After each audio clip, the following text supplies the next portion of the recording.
I'm wildlife educator Jungle Jordan. I recently went to the San Diego Zoo, one of the best zoos in the country. I wanted to meet one of these slowest animals in the world. Let's go meet one of the zookeepers and check out some cool stuff about these animals. Hi, how's it going? Good, how are you? I'm good. What is your name? My name is Kelly. Jordan, nice to meet you. Nice to meet you. So who do we have here? This is Zena, and she is our two-toed sloth.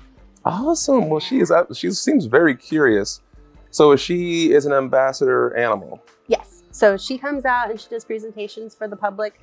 We have even taken her off grounds to children's hospitals and schools and things. Oh, I bet they absolutely love that. Definitely. Oh, Take the zoo to people who can't necessarily get here. So. Oh, no, I love that. Yeah. Well, she is gorgeous. Well, can you tell me a few things about her? Like, what does she eat here at the zoo? Right. So here at the zoo, we feed her a combination of vegetables and some greens. So she gets leafy greens such as romaine, red leaf lettuce, escarole. We also give her yams, carrots, jicama, eggplant, broccoli. So just all kinds of vegetables. So she's healthy. Yes, very healthy. She loves her veggies. She eats way better than I do. Yeah. How old is she? She is almost 11, so she'll be 11 in April. What's the lifespan of a sloth? So typically in the wild, it's gonna be 10 to 15 years. In zoos, it's 30 plus years. So, oh, wow. Yeah, so being in a zoo, they have pretty much better healthcare than most people. Right, right? Yeah, so, I mean, and it's free. Yeah, exactly, and it's constant. So yeah, they usually outlive those life expectancies. Oh, that's awesome. There's multiple species of sloth. Correct. How many are there? So there are 6 different species, 4 species of 3-toed sloth and 2 species of 2-toed sloth. Gotcha. And she is a 2-toed. She is a 2-toed. And that just means that she has 2 toes in the front. In the front, right. So a lot of people think, oh, well, those are hands, right? Because we think of our hands. But with most 4-legged creatures is 4 legs. So we go by those front feet, and that's why it's 2 toes. Gotcha. Look how fast. She's actually moving fairly quickly for a sloth. Yes. I'm gonna walk this let's go that way, because she's like, hey. She's like, hey, I'm hungry, but there's some food right here. The food is right here in front of you, girl. So just a question, what is the reasoning for the slow movement? So slow movement is, a lot of it is based off of their diet. So with Zena here, she gets more high calorie food. So all of these veggies and things actually have more energy to them than what she'd find out in the wild. But typically in the wild, they're gonna be eating leaves and shoots and flowers.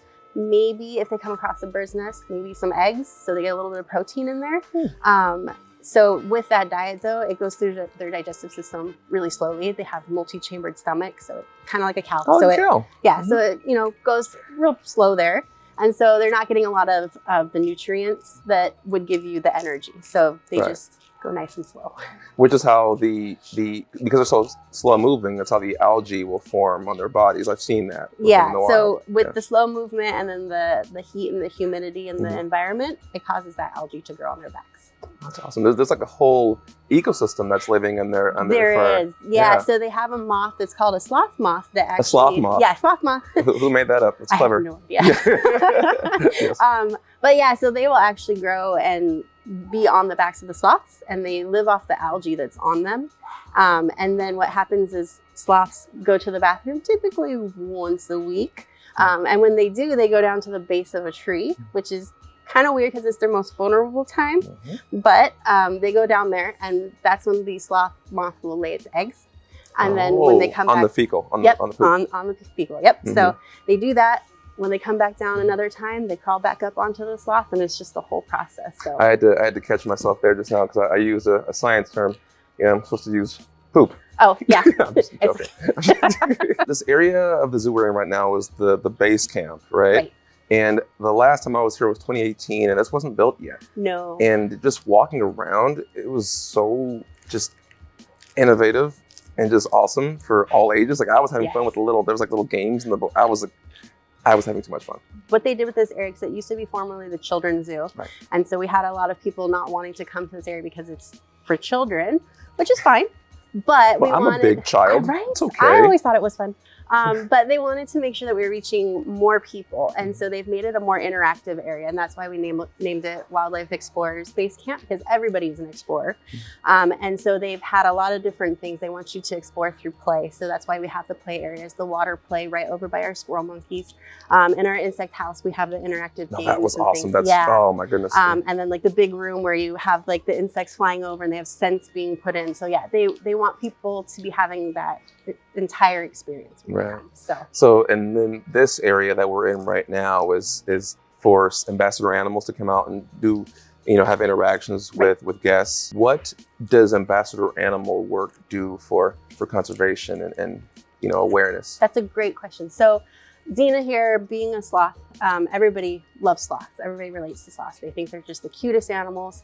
And so being able to bring her out and introduce her to people who may not have, be able to be near animals. There's a lot of people who have no idea what it's like to be up close and personal with an animal. So being able to bring out some of these animals that can be an ambassador, not just coming out and seeing people, but for their habitats, for other animals that are endangered, and being able to kind of spread the word and give them that really close encounter and that experience is what we aim to do with these guys. Right. Because if you don't have those experiences, it's kind of, well, why do I want to help?